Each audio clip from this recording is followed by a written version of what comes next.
do pó de café, da casca das frutas, né? E de casca de ovo, que é sempre importante para ajudar a terra lá, auxiliar as minhocas para ela preparar lá o nosso.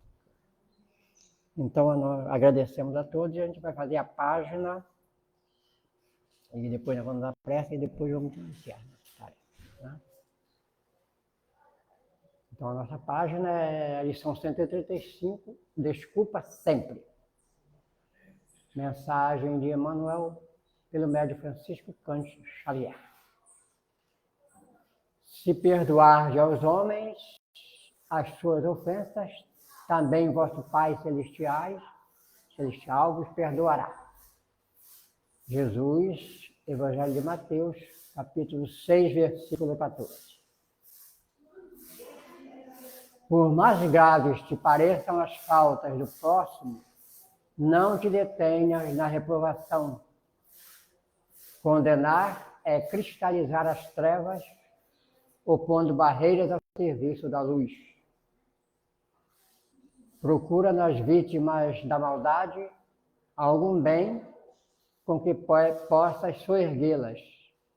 Assim como a vida opera o milagre do reverdecimento nas árvores, aparentemente mortas. Antes de tudo, lembra quão difícil é julgar as decisões de criaturas em experiências que divergem da nossa. Como refletir, apropriando-nos da consciência alheia, e como sentir a realidade usando um coração que não nos pertence. Se o mundo hoje grita alarmado em derredor dos teus passos, faz silêncio e espera. A observação justa é impraticável quando a neblina nos cerca.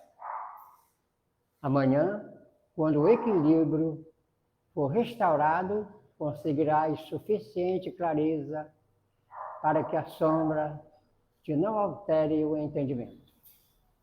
Além disso, nos problemas de crítica, não te suponhas isento dela.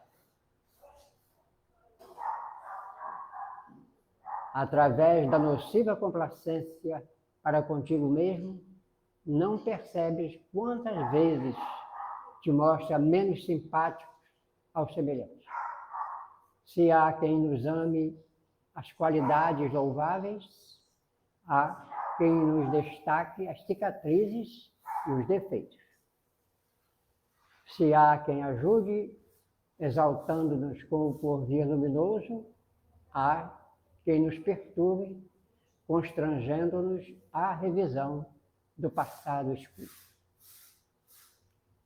Usa, pois, a bondade e desculpa incessantemente. Ensina-nos a boa nova, que o amor cobre a multidão dos pecados. Quem perdoa, esquecendo o mal e avivando o bem, recebe do Pai Celestial, na simpatia e na cooperação do próximo, o alvará da libertação de si mesmo, habilitando-se a sublimes renovações. Graças a Deus. Então, agradecendo a Jesus, agradecendo a Deus, nosso Pai, porque estamos reunidos em nome do bem para a nossa tarefa abençoada da manhã.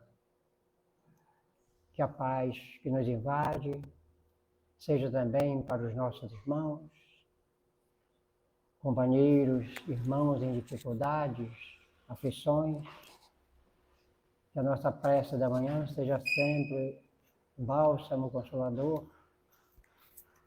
envolvendo todos os nossos irmãos. Pedimos pelos nossos lares, nossos familiares, os irmãos enfermos, nas residências, nos hospitais. Que Jesus, nosso mestre, amigo, irmão, nos fortaleça e que mantenhamos com boa vontade, alegria, e ânimo para continuar a nossa tarefa evolutiva. Que tenhamos uma manhã proveitosa através do estudo com a nossa irmã Jane. Que a espiritualidade amiga possa auxiliar a nossa companheira no estudo desta manhã. Que a paz destes instantes seja pelo nosso Brasil, envolva os nossos irmãos por toda a humanidade. Agradecemos, Senhor, a oportunidade do dia que começa.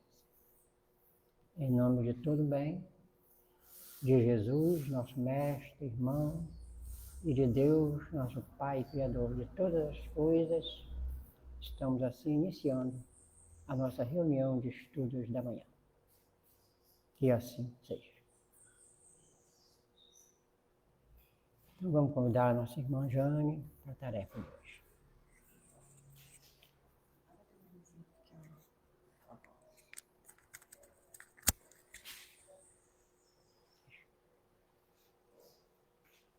Está precisando, né? É.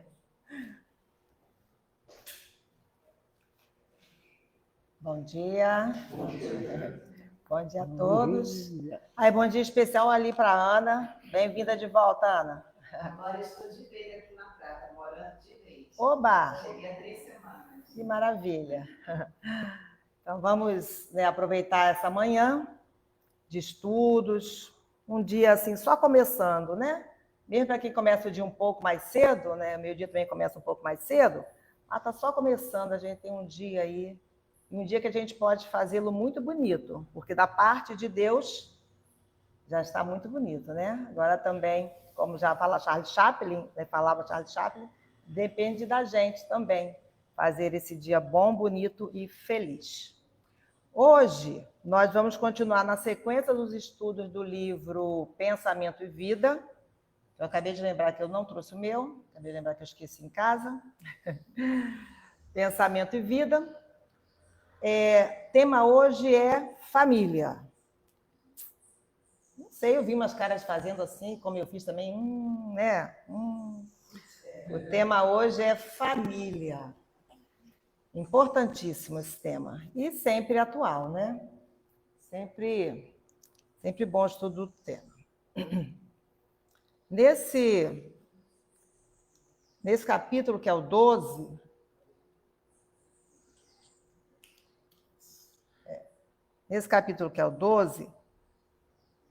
falando de família, eu coloquei primeiro um conceito de dicionário, um deles, né? Porque quando a gente coloca no dicionário família, aparece tanta coisa, eu procurei um que, no meu recorte, né? Porque todo ponto de vista é a vista de um ponto, então, do ponto que eu escolhi, né, para avistar, o recorte que eu escolhi fazer, eu escolhi esse conceito de família que está no dicionário.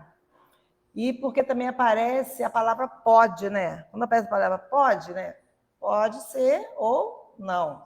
Então, também achei que ele dava uma flexibilizada legal para o nosso entendimento. Aí fala assim, família pode ser constituída por grupo de pessoas com ou sem consanguinidade que convivem ou não no mesmo teto. Pode-se configurar ainda como associação de pessoas que escolhem conviver por razões afetivas e assumem um compromisso de cuidado mútuo. Eu achei que esse conceito... Deixa eu ver se é esse mesmo que está aqui. Eu vou evitar um pouquinho virar para lá e virar para cá, tá bom, gente? Que eu estou um pouco tonta, então vou tentar virar menos. Então, nesse conceito aí, eu falo assim, esse grupo de pessoas com ou sem laços consanguíneos, né? Aquelas pessoas que têm laços consanguíneos e aquelas outras que não têm, e que convivem sob o mesmo teto ou não convivem sob o mesmo teto. E aqui também fala sobre escolha, né? Aquelas pessoas que também escolhem viver como família, viver juntos, mas com um compromisso, essa parte que eu achei interessante, um compromisso de cuidado mútuo. Então, eu achei que esses destaques foram bem interessantes, porque traz muito do que a gente vai conseguir estudar, tanto no que a gente vê na sociedade, como o que o Evangelho nos traz, né, o próprio Jesus, e o conceito que Emmanuel vai colocar aqui, que vai nos estreitar ainda mais, quando ele coloca o conceito dele nesse livro. Então, ó, pode ser constituído por grupos de pessoas com ou sem consanguinidade, que convivem ou não no mesmo teto. Então, duas condições aí que fica a critério, né, da necessidade da escolha de cada um. Aí a proposta é voltarmos às bases, né, sempre úteis. Lá no Livro dos Espíritos, na questão 203, 204 e várias outras, quando vai tratar do tema parentesco e filiação, Kardec pergunta algo que a gente também se pergunta. Às vezes não se pergunta articulando mesmo a questão, mas intimamente, às vezes a gente faz essa pergunta. Ainda ontem, conversando com uma amiga, e ela falando sobre um membro da família dela, ela falando, ai, gente, mas será que eu não ensinei nada? Uma das questões que ela fez. E outra é, não puxou, pelo menos isso ali puxou de mim. Então, ou a gente formula como Kardec formulou aqui, ou às vezes, mesmo sem formularmos, intimamente, alguns detalhezinhos, a gente se pergunta isso. Olha o que Kardec perguntou aos espíritos. Transmitem os pais aos filhos uma parcela de suas almas ou se limitam a lhes dar a vida animal, né, a vida física, a que mais tarde outra alma vem adicionar-lhe a vida moral? Então, o que os pais transmitem aos filhos? O que a gente passa para esse filho na família? A resposta: dão-lhes apenas a vida animal, pois que a alma é indivisível.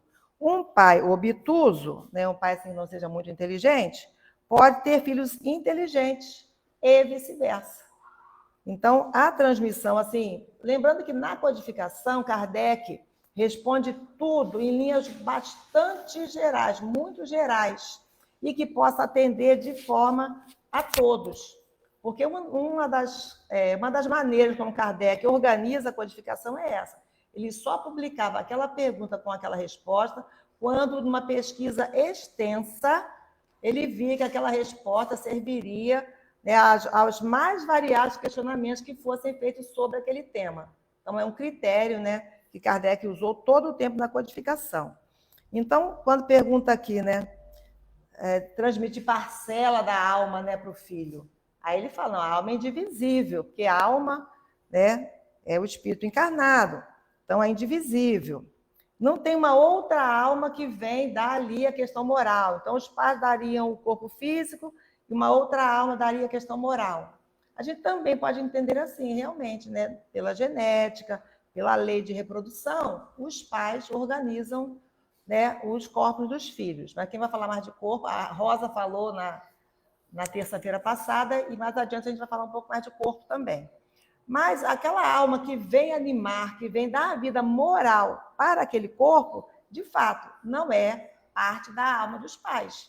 É um espírito completo, indivisível, que vem animar aquele corpo material, dando ali as características morais. Jane, vou te interromper.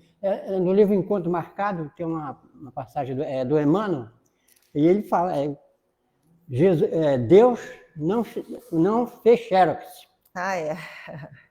Cada um. A pessoa vê, fulano puxou o filho puxou o pai. Aí, aqui de maneira geral. E com as obras, né, subsidiárias, a gente vai observar esses detalhes ali. Será que a gente puxa mesmo? Nossos parentes, nossos pais, nossas mães, nossos avós, bisavós? Será que isso procede? Aí a Kardec na pergunta 204. Uma vez que temos tido muitas existências, a nossa parentela vai além da que a existência atual nos criou?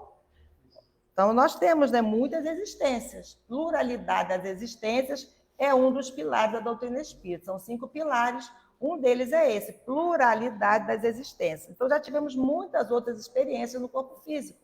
Então, vem daí que nós temos muitos parentes também espalhados por aí. A resposta: não pode ser de outra maneira. A sucessão das existências corporais estabelece entre os espíritos ligações que remontam às vossas existências anteriores. Daí, muitas vezes, a simpatia que vem a existir entre vós e certos espíritos que vos parecem estranhos. Que às vezes, puxa, né, fulano mora em outra casa, é um vizinho, é alguém distante, eu encontro no trabalho, eu encontro nos ambientes sociais que eu frequento, mas, nossa, uma afinidade, uma vontade de estar perto, né? Nos assemelhamos tanto nos gostos, né? Gosto de estar com aquela pessoa, mas qual seria? Aquela pessoa pode já ter sido um consanguíneo nosso em outras experiências. Né? Porque a proposta, nós chegamos à família universal. Então, nós vamos ampliando esses laços. Vamos ampliando. É igual um jogo, assim, às vezes a gente puxa aquela fichinha para mais perto, para conviver mais perto, daqui numa outra experiência aquela fichinha já está um pouco mais para lá, mas lá também está meio ligado às relações que eu vou ter e eu vou conviver. Então, eu convivo com a família e muitas delas que foram também consanguíneas e outras experiências nos diversos grupos que eu convivo. Às vezes sob o mesmo teto, outras vezes não, mas nós nos afinizamos, nós nos reconhecemos. Né? Tem até aquele provérbio que fala, né, que tem amigos que são mais chegados do que irmãos. Está dentro desse pensamento aqui. Amigos são mais chegados do que irmãos. Às vezes nós nos entendemos melhor com um ou outro amigo que encontramos aí na nossa experiência física do que com aqueles que estão ali na consanguinidade, que nós saturamos porque tem meu sangue. Ah, se não tivesse meu sangue. Se fosse da casa do vizinho, não passava nem perto. Mas chega um momento da experiência que a gente tem que passar pertinho. E o mais pertinho que a gente tem que passar é na questão da maternidade e da paternidade. Tem uma hora que só botando mesmo, só saindo do ventre mesmo, só participando daquela família consanguínea, para a gente tentar, né, ir dissolver e melhorando algumas associações que vamos fazendo ao longo das nossas experiências. Aí até fala, na 205, há algumas pessoas, a doutrina da reencarnação se afigura destruidora dos laços de família. Como fazê-los anteriores à existência atual, né? Com ou fazê-los anteriores. Então, diz que isso acaba afrouxando, desfazendo os laços de família. Aí a resposta é justamente o contrário.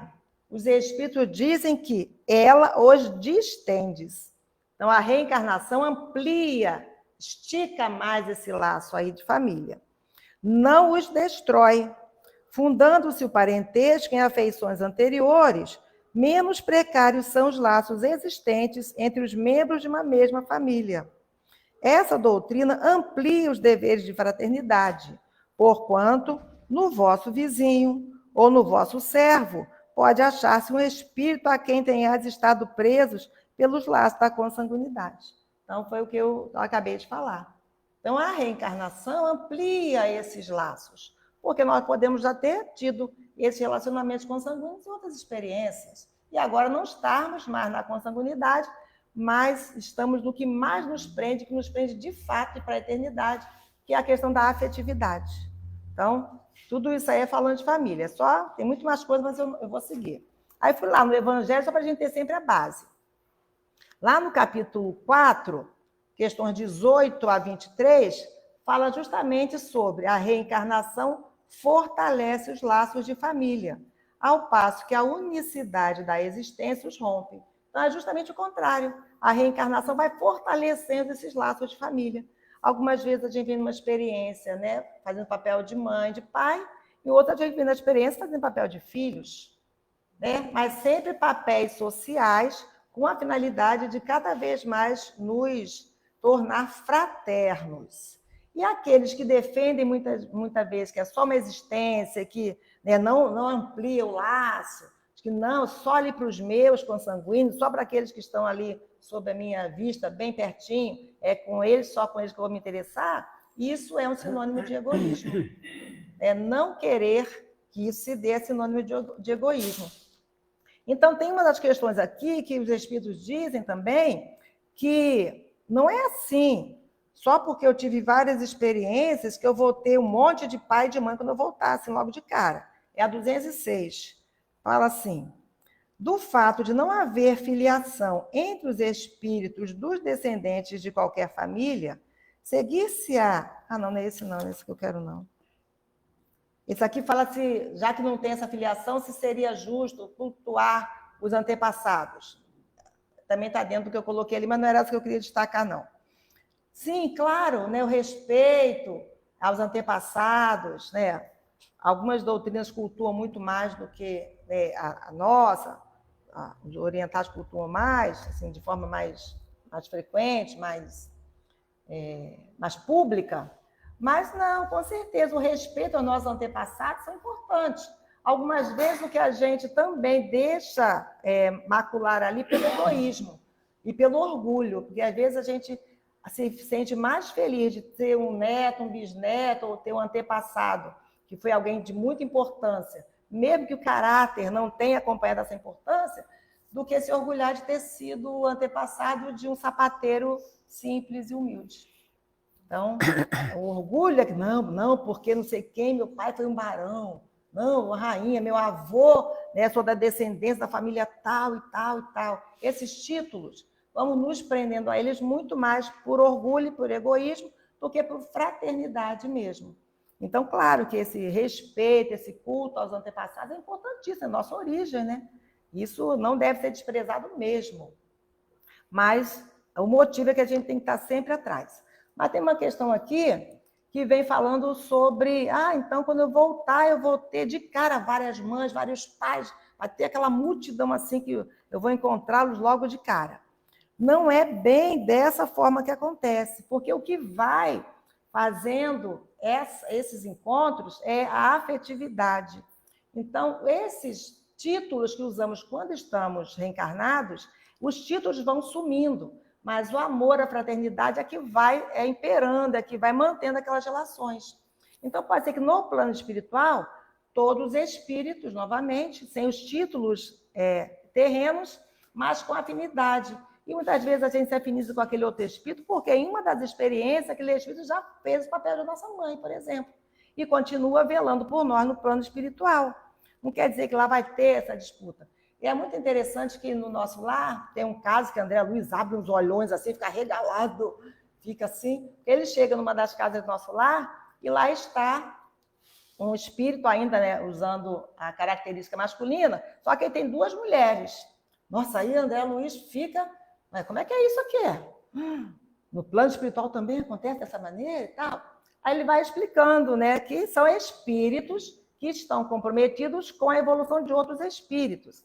Aí ele pergunta, tudo bem, aquele espírito tinha tido um relacionamento inicial, houve a desencarnação dessa esposa, e depois ele contraiu núpcias com uma outra mulher para dar seguimento à família e à construção, né, educação daqueles espíritos. Aí ele fala, mas e aqui? Como é que fica? Quem é a esposa, né? O nosso lar, né, com o primeiro livro, André Luiz estava muito terra-terra, né? E nós, quando retornamos ao plano espiritual, continuamos assim, né? Meu. Isso ainda é comum na nossa experiência. Aí ele explica que é afinidade. Aquela primeira esposa era espírito com o qual ele tinha, de fato, uma afinidade. Poderiam até colocar, entre aspas e muitas aspas, almas gêmeas, né? Ele se afinizava com aquela primeira esposa. No planejamento reencarnatório dela, ela voltou ao plano espiritual antes. E foi muito importante ele casar-se novamente para que aquela segunda esposa o ajudasse a cuidar dos filhos, que também eram espíritos ligados, né, de responsabilidade de todos aqueles espíritos ali, para que aquela segunda esposa ajudasse na constituição daquela família e cuidasse daqueles filhos ali. Doutor Bezerra de Menezes mesmo, né? Também tem essa experiência, teve vários filhos, né? Teve a primeira esposa, depois ele casou com a cunhada, e ele já tinha muitos filhos, teve mais um monte de filhos. Então, são compromissos afetivos de responsabilidade com a evolução daqueles espíritos. Esses títulos são organizações nossas, que nós levamos também para o plano espiritual, porque ainda precisamos dessas delimitações para nós irmos entendendo aos poucos. É igual quando a gente está trabalhando na alfabetização, por exemplo. É orientado que a gente use palavras, a gente for usar palavras cujos objetos, ou cujos animais, ou cujo, né, substantivo que esteja sendo denominado ali, seja de conhecimento da criança. Porque, por exemplo, né, se eu falo bola, quando a gente fala bola, todo mundo aí imaginou uma bola, não imaginou? A gente falou bola, a nossa mente. Então, se você está alfabetizando e você fala uma palavra que é totalmente fora do repertório, do cotidiano daquela criança, não consegue formar aquela imagem mental.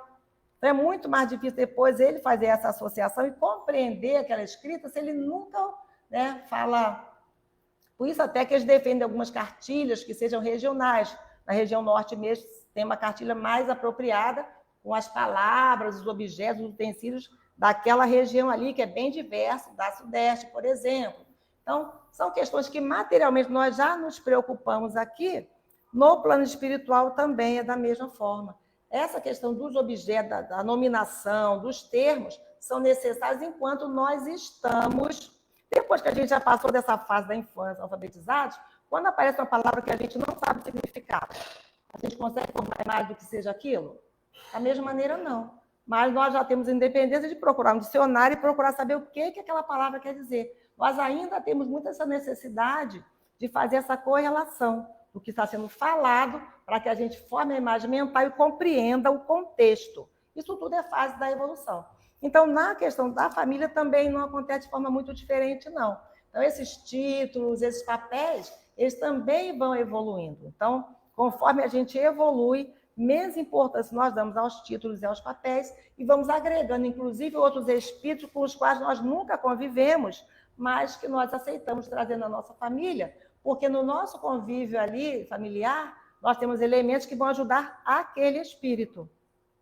Então, tem mesmo aquelas que a gente chama de ovelha negra da família, um espírito que destoa de todos os outros da família. Sim, muitas vezes, né, nós aceitamos que viesse para que convivesse com aquela estrutura familiar, porque é importante para aquele espírito e é importante para a estrutura familiar. E nunca é unilateral, nunca é responsabilidade só de um e nunca é importante só para um dos lados.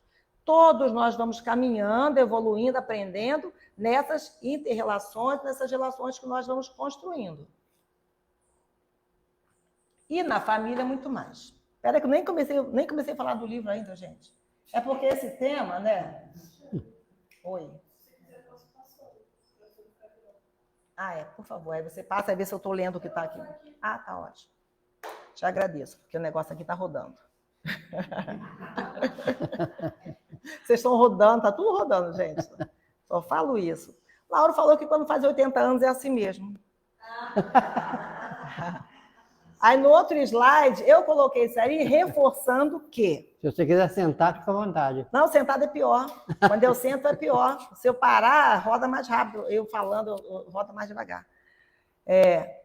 Aí eu botei assim, reforçando que estamos diante de uma cartilha falada, que é o livro Pensamento e Vida, existente no plano espiritual, que nos foi ditada a pedido de um coração amigo.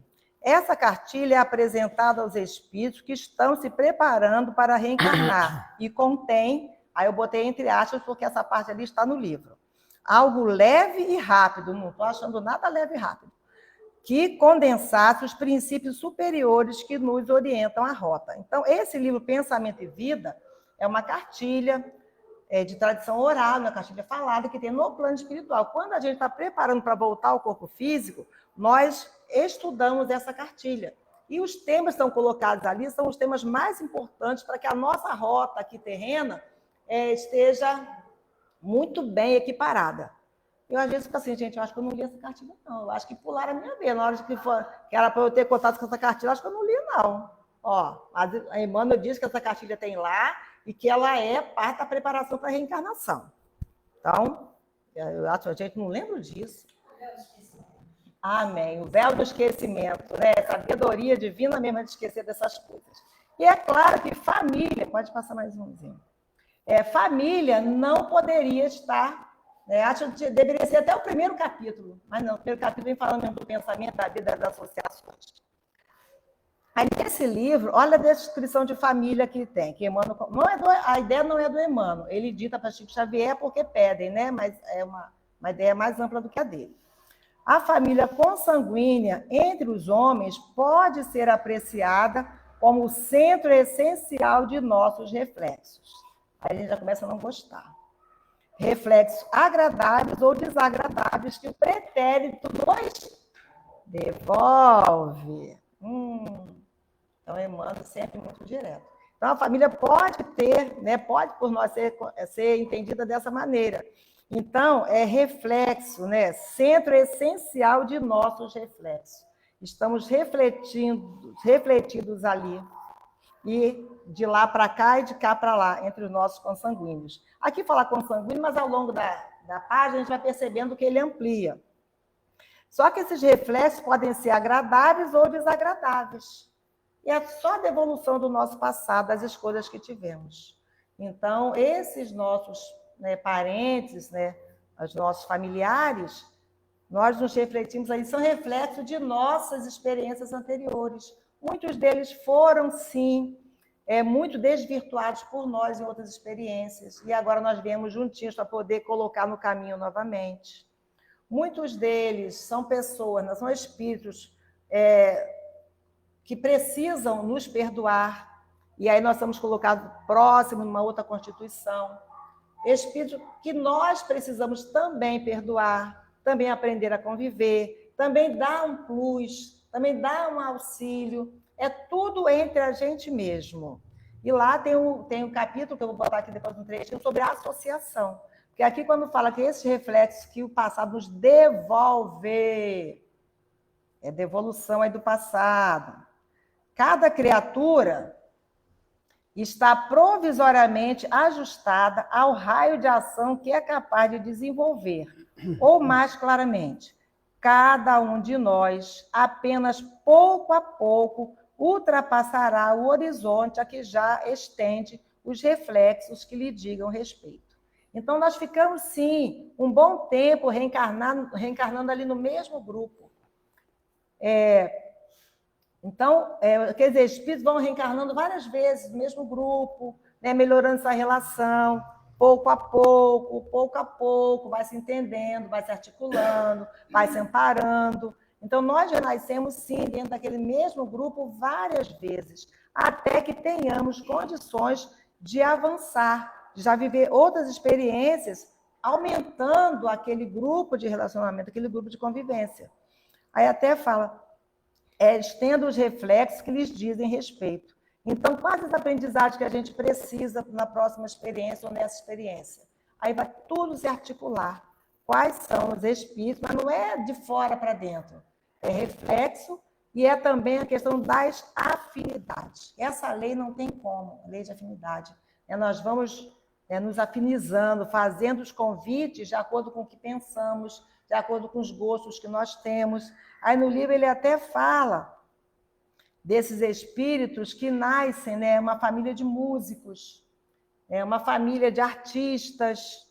É natural que eles até modulem o DNA para aqueles reencontros. E aquelas famílias vão, né, famílias de fazendeiros, famílias que vão atuar em certa área, aqueles espíritos também vêm renascendo nessas famílias.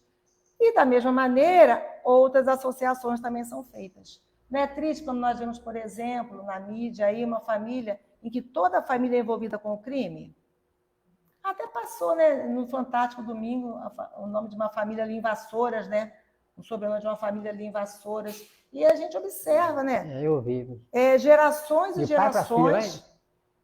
E que aquele hábito ainda, né? Tudo é associação também. Então, eles vêm, né, se associando. Interessante que passou um período, né, que teve até um acordo ali político entre a família, passou um período bem, né, bem mais calmo. E, de repente, essa nova geração voltou do mesmo jeito, já com prejuízo, com retirar a vida de outro, né, com inimizades. Será que essa geração que voltou agora não são aqueles mesmos lá do início, que ainda não conseguiram vencer essa questão do prejuízo à vida do outro? Aí vem na mesma família, né? E as famílias vão assim se ampliando. Então, a lei é a mesma, a direção é nós que vamos dar. Não continua, é a tradição da família. Isso, foi. Deixa eu te falar uma coisa. E quando há aqui, que é o núcleo familiar, né? Nós voltamos. E não acontece de deu uma certa idade, viajou, vai embora, não convive mais com aquela família, não está ali para poder resgatar Pode ser um monte de casos. O principal deles é o livre-arbítrio, né? As decisões que a gente vai tomando. Às vezes a gente foi colocado ali, mas chega um momento, não, eu não quero isso para mim. Eu vou me mandar daqui, não quero saber mais dessas pessoas. Está livre para fazer essa escolha e seguir sua vida. Outras vezes não, outras vezes ele só precisava, só era necessário aquele período, ficou naquele período, se estruturou e foi viver as experiências que aquele espírito precisa viver.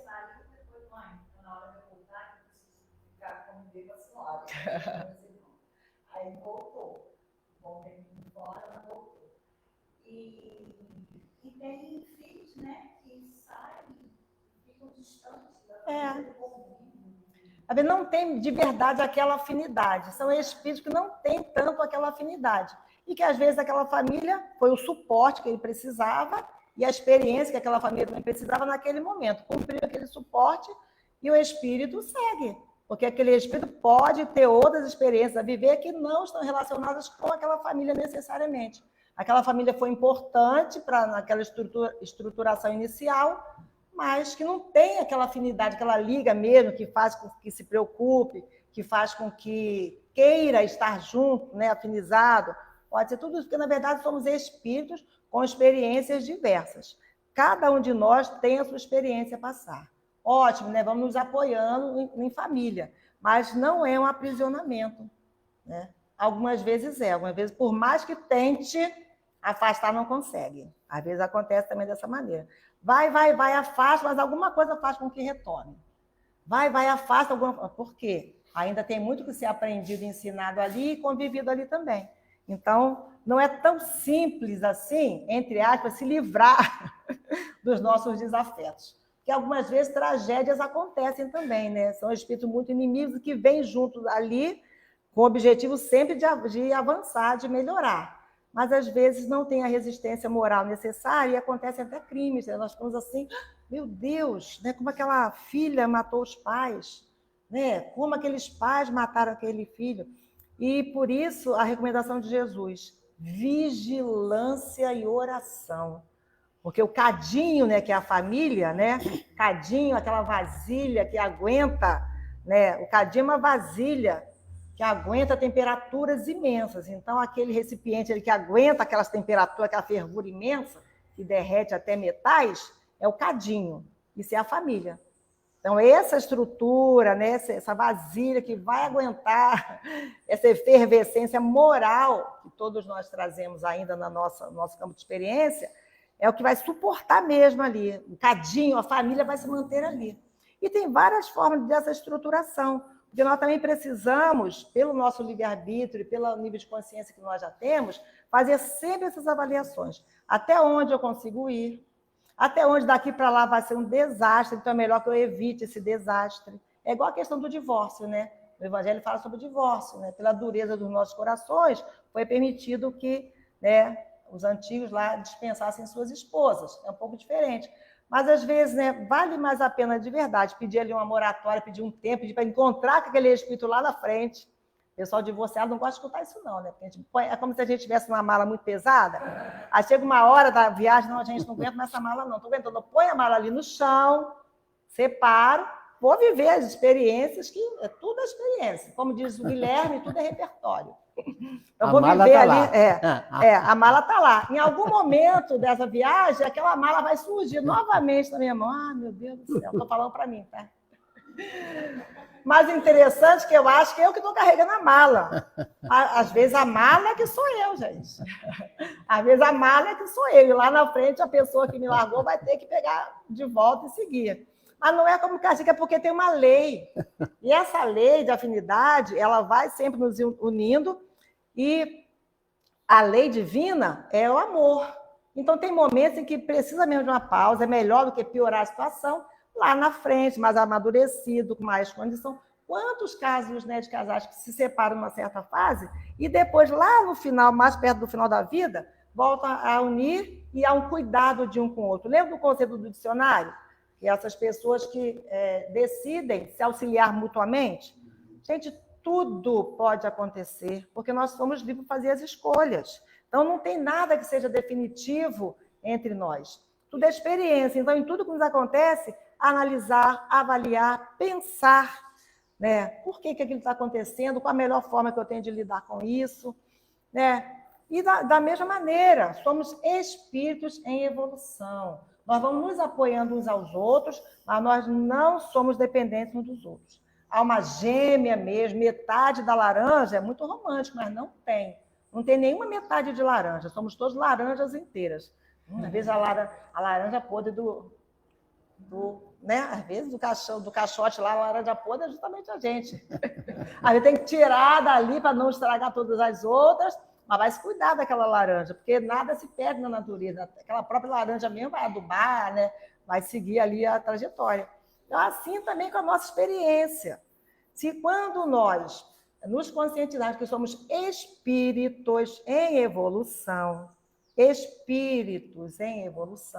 nossa, tudo nas nossas relações vão ficar mais claras. Não digo mais agradável, porque a gente conjuga muito o agradável e o que é útil. Tem muitas coisas que são muito úteis, mas não são agradáveis. Mas são tão úteis, tão necessários, que a gente se vê obrigado a atravessar, a experienciar aquilo ali. Pode não ser agradável, mas é útil, é necessário. E na lei divina, nada é inútil. Nada se perde. Vamos passar mais disso, eu nem sei mais, que eu sei que esse assunto... era você que ia passar, né? Desculpa. Está no capítulo 8 da associação que apareceu? Não, é assim? Não, então vou pôr é assim, peraí. Tá. É assim que na esfera... Eu já li isso aqui? Não. É assim que na esfera do grupo consanguíneo, o espírito reencarnado segue ao encontro dos laços que entreteceu para si próprio na linha mental em que se lhe caracterizam as tendências. Os espíritos trazem tendências. Por isso, quando está lá na infância, a gente observa aquela criancinha, né? Ela do nada vai lá, belisca o outro, do nada ela vai lá, bota o pezinho para o outro cair, fica de olho, especialmente nos primeiros anos, né? Para você saber quais as tendências que aquele espírito traz, para saber como é que você precisa lidar com aquelas tendências ali. Então, desde cedo, nós nos mostramos, né? Olha o olhinho daquela criança, observa os atos, os gestos, esteja pronto para corrigir, porque é o momento adequado de corrigir, e para oferecer uma outra atitude. Então, até quando a criança faz algo inadequado, que a gente corrige, e fala, não, agora vai lá e pede desculpa. Não, vai lá e coloca no lugar. Não, vai lá e ajeita isso. A gente, além de corrigir, a gente dá uma alternativa. Porque não é legal, você somente corta, corrige e não dá alternativa. Porque é um espírito que está precisando muito de alternativas ali. E muitas vezes esses espíritos, né, caem nessas famílias, sempre por afinidade, que não tem essa preocupação em educar, mas deixando, né, a natureza levar, não tem alternativas que sejam muito sociais, alternativas viáveis para a correção daquela tendência ali, que não é a mais adequada. E tem aqueles espíritos... Imagina Jesus na infância, gente. Imagina que criança que não foi Jesus. Com as tendências assim que Jesus trouxe na infância, gente. Imaginemos, né? Aí segue aqui. A chamada hereditariedade psicológica, que a Rosa explicou muito bem terça-feira. Assistam no Facebook a palestra passada de terça-feira, que ela falou muito bem dessa hereditariedade psicológica. É por isso, de algum modo, a natural aglutinação dos espíritos que se afinam.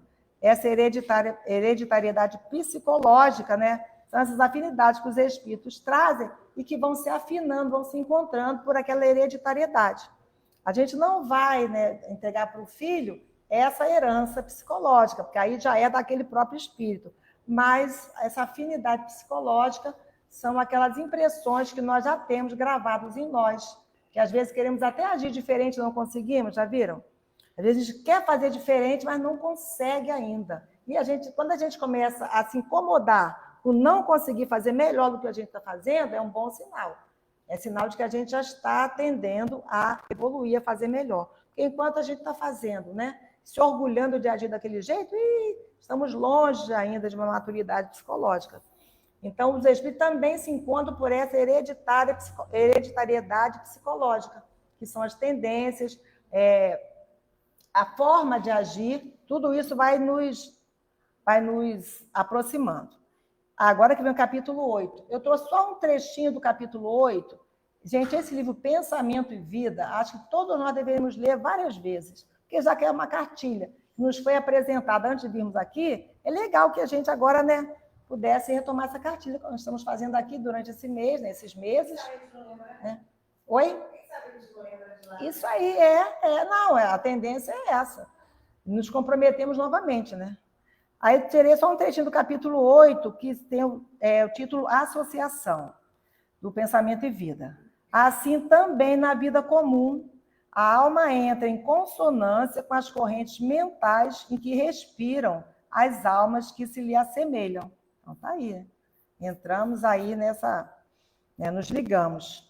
Assimilamos os pensamentos daqueles que pensam como pensamos. Então, isso aí é a associação. Então, vamos nos associando pelas nossas tendências, pelos nossos gostos, pelos nossos pensamentos. Então, pensou, né, convidou. Pensou, convidou. Ninguém está sozinho. Os espíritos influem na nossa vida muito mais do que nós imaginamos. De ordinário, na ponta da língua, né? De ordinário são eles que nos dirigem. Sabe, a gente vive como quem sabe disso? Quem eu estou escolhendo para me dirigir? Porque às vezes pode pensar assim, não, são eles que me dirigem. Ah, então não foi culpa minha, foi o Espírito que me dirigiu. Só que eu vou permitir ou não essa direção. Espera aí, um pensamento que não é comum, não é meu, não. Que isso não é? Nunca gostei disso, por que eu vou passar a gostar agora? Não, espera aí, isso não é meu, não. Fala, Rosa. Aí a gente fala assim, eu sou influenciável, ninguém me influencia. Não sabe de nada. Não sabe mesmo. Não existe o que você gosta. Não existe arrastamento... Irresistível. Gente, o pessoal é afiado. Ó. Não existe arrastamento irresistível. Nós somos sempre aptos a resistir a um arrastamento que a gente não queira. Pode não ser fácil, a gente pode suar muito. A gente pode Ele suar, fala que sofrer. você é o responsável. Você é o responsável. Então, não tem A gente arrastamento bota culpa em irresistível, ninguém. mas nós nos associamos com aqueles pensamentos que se assemelham aos nossos pensamentos. Então, esse capítulo, a associação, também é muito, muito interessante. Fala aqui na vida comum. É na vida comum, porque nós nunca paramos de pensar. E essas associações são sempre pelo pensamento. Nosso pensamento não para em instante algum, nunca paramos de pensar. Então, estamos sempre em associação, estamos sempre trocando pensamentos. Isso também, né, nos liga e nos compromete. O próximo, Maria, por favor. A tara familiar, por esse motivo, é uma medida, é a resultante da conjunção de débitos, situando-nos no plano genético enfermiço que merecemos à face dos nossos compromissos com o mundo e com a vida. Dessa forma, somos impelidos a padecer o retorno dos nossos reflexos tóxicos através de pessoas de nossa parentela, que nos devolvem por aflitivos processos de sofrimento. Então, né, no grupo familiar, né, é sempre a conjunção a que fala desses débitos. Especificamente, no nosso caso, pela constituição do nosso planeta, que é constituído por espíritos que estamos em expiações e em provas. Então, é o natural do nosso planeta. Então, estamos sempre nessa associação, né? Conjugando com esses espíritos, assim como nós mesmos, né? Então, quando fala, nós somos impelidos a padecer o retorno, né, desses espíritos que nós desvirtuamos, com os quais nós falhamos, com aqueles que, por imaturidade, não conseguimos, em algum momento, reestruturar, encaminhar bem, porque, na verdade, é oportunidade. Na verdade, nunca é castigo, é oportunidade. E quando fala aqui que somos impelidos, é porque a lei nos impele, né? A lei existe ali e essa lei está nos impelindo, nos impulsionando, e às vezes a gente precisa aumentar essa impulsão. Não tem a história, né, que o Chico conta daquele cachorro, que a pessoa para num posto assim, de combustível e o cachorro está deitado assim, está chorando, aí pergunta assim, por que esse cachorro está chorando? Aí fala assim, porque ele está deitado em cima de um prego. Gente, mas se ele deitou em cima de um prego, por que ele não levanta e sai? É só tirar o prego. Por que ele não sai dali? Aí fala assim, é porque a dor está sendo o suficiente para ele chorar. A dor que ele está sentindo não é suficiente para ele sair dali e procurar uma outra posição. É só está dando até o momento de chorar. Então, somos impelidos, né, por essa dor, essa sensação, essa necessidade íntima que nós sentimos de evoluir. Porque nós temos necessidade de evoluir materialmente e espiritualmente. Então, nós somos impelidos, impulsionados por essa lei de progresso. Tudo isso, todas essas leis, né, que na verdade é apenas uma lei, né, a lei divina, está na nossa consciência. Então, né, eu acessar essa lei que está lá e os nossos compromissos com ela vão aflorar justamente na família. Esse acesso na lei. Então, jamais poderia faltar esse capítulo na cartilha de um reencarnante, né? Que é muito bom ler a literatura de André Luiz, de Emmanuel e de outros, né, autores que tratam desse relacionamento no plano espiritual. Nós vamos ver da mesma maneira, gente. As mesmas impulsões do lado de lá, as mesmas organizações que passamos aqui. Por isso que vários espíritos desencarnam e demoram a perceber que não estão no plano físico, porque eles estão sentindo tudo o que sentiam. Estão vendo tudo o que viam, porque está preso ainda naquela esfera ali. Foi ontem, estava ouvindo um pouco do Jacomé, e ele estava falando que nós temos o hábito de falar mundo espiritual e mundo material. Só que não, é um só, nós já estamos vivendo o mundo espiritual aqui também. É um mundo só, né, entre aspas, com dimensões. Estamos na dimensão material e tem a dimensão espiritual. Mas não são mundos distintos, não são mundos separados. Tanto que essas duas dimensões se confunde, né? O tempo inteiro. Se confundem, se entrelaçam, se relacionam o tempo inteirinho. Queiramos ou não, acreditemos ou não, compreendamos ou não. É da lei. E Deus, né, segundo os Espíritos, não nos consultou na hora de formar as suas leis. Que pena, né? Alguém teria uma dica que daria para Deus? Se pudesse opinar na lei? Deus está lá, vou construir a lei. Como é que você acha que deveria ser essa lei? Que item, que artigo você colocaria nessa lei? Que cláusula você colocaria nessa lei? Alguém tem uma aí que ia pedir a Deus para colocar? Eu já ouvi uma vez uma pessoa falando assim, eu colocaria uma cláusula, que nenhum filho desencarnasse antes dos pais. Falei, puxa vida, né? Até que não seria ruim, né? Pensando no nosso, né, na questão material, nossa, a pessoa já falou, não, eu faria assim, né? E também, porque nos meios, né, fala-se que a maior dor, né, que é essa separação física de um filho, né, que é a maior dor que se tem nessa experiência aqui. Então, não, mudaria essa cláusula ali. Mas depois que a gente começa a estudar sobre família, sobre todas essas questões, a gente compreende. Somos espíritos, cada espírito tem o seu planejamento, tem o seu tempo necessário de estar no corpo físico, não morre, não desaparece, não deixa de evoluir, não deixa de ficar feliz, não deixa de ficar triste, não deixa de buscar a sua evolução. Então, quando a gente viver como espírito, esse retorno, né, dos filhos antes dos pais também não vai ser um momento de tanto desespero assim. E no Evangelho segundo o Espiritismo, vem falando sobre isso, né, sobre essa morte prematura. Né? Procurem lá para ler. Mortes prematuras, perda de entes queridos. Ali também fala dessa questão. Por que a gente vai querer que alguém que a gente ama fique aprisionado mais tempo? Né? Cumpriu a pena e não vai ganhar liberdade, por quê? Né? Aquele espírito cumpriu a experiência, aprisionado no corpo material. Se ele já cumpriu, para que deixá-lo por egoísmo nosso, aprisionado ali, se ele não precisa mais ficar aprisionado no corpo físico? Mas é difícil da gente, de verdade, digerir e viver dessa forma, não é difícil? Sim, é difícil. É difícil. Mas quanto mais a gente vai falando, a gente vai se ouvindo, vai analisando, vai mentalizando e vai divulgando também, que essas ideias sendo divulgadas assim, elas também vão consolidando com espíritos que estão no plano espiritual. Até na quinta-feira, estudando o livro dos espíritos, eu citei um desses casos, né, em que o espírito, ele desencarna, ele não reencarna por medo. Ele vem numa gestação, e na hora do parto, quando ele vai renascer, ele tem tanto medo que ele desencarna. E aí aquele corpinho, né, ele não reencarna. Aquele corpinho nasce morto, né? aquela criança nasce morta, mas naquele caso ali foi porque tinha muito medo.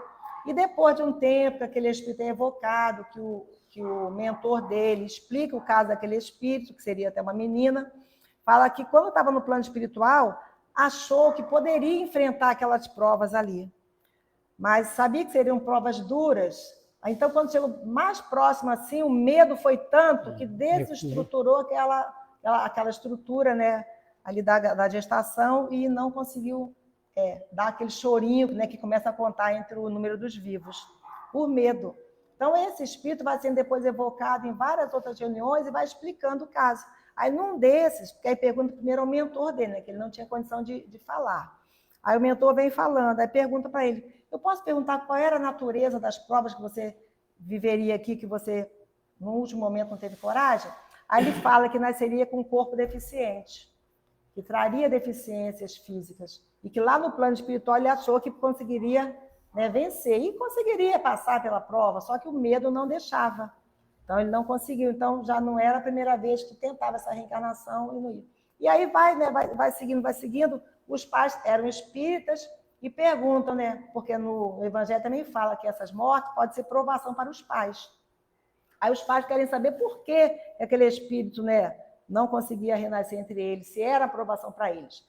Aí explica que não, que eles não tinham uma ligação direta com as questões daquele espírito, que aceitariam para ajudar naquele progresso ali.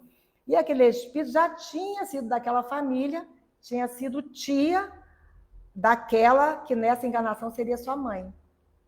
E essa tia desencarnou com 2 meses de idade. Veio, renasceu, sustentou por 2 meses e retomou também pela mesma questão do medo. Aí depois, né, nessas outras experiências, esse casal, aí, mas assim, mais para você, mas como nada se perde, também vai servir de lição para vocês, para aprenderem isso. Faz a lista das coisas que podem ser aprendidas com, né, aquela criança que nasce morta. Aí depois esse casal vem a ter uma criança. E toda contente, né? Só que ele diz que não é aquele espírito. Que aquele espírito está indo às reuniões que os pais frequentam no centro, está tentando compreender, se estruturar melhor, para depois conseguir reencarnar, conseguir chegar aqui mesmo e assumir uma encarnação. Aí eu até falei no dia, não vou fazer agora, porque senão eu vou ficar muito tonta, né? Beijinho no ombro, para nós que reencarnamos e que estamos aqui até agora, né? Precisamos. Não tapinha dá para dar, ó. Um tapinha assim, parabéns, muito bem. Está lutando bravamente, mas está aí, ó. Isso aí é para ser assim mesmo. Então, quer dizer, as experiências são tantas, a literatura espírita é tão rica, né, de exemplos, e que a gente vai, aos poucos, compreendendo. Aí, já finalizando, que é o finalzinho mesmo dessa página, família do livro Pensamento e Vida. Temos, assim, no grupo doméstico, os laços de elevação e alegria que já conseguimos tecer, né? Porque nem tudo é triste na família, né? É tão gostoso, né? Chega um espírito novo, chega um bebezinho, né? Chega um neto, chega um filho, chega um sobrinho, chega um filho de um vizinho, encontra alguém na rua. Eu ando olhando as crianças na rua, eu adoro a criançada na rua, ainda mais as mais engraçadinhas, mais levadas, né?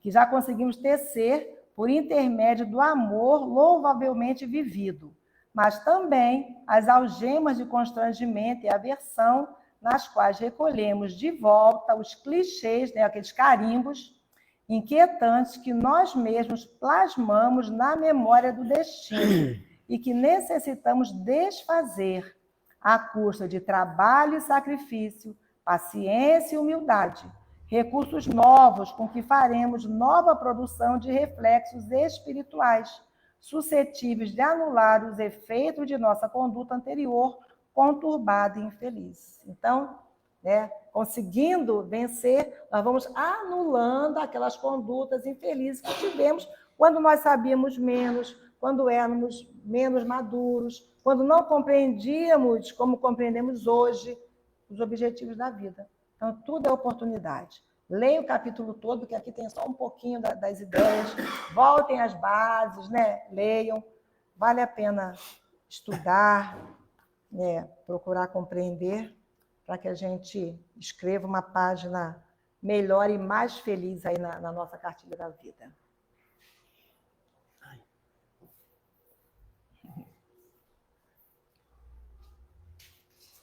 Se não olhar para o chão, fica tudo bem.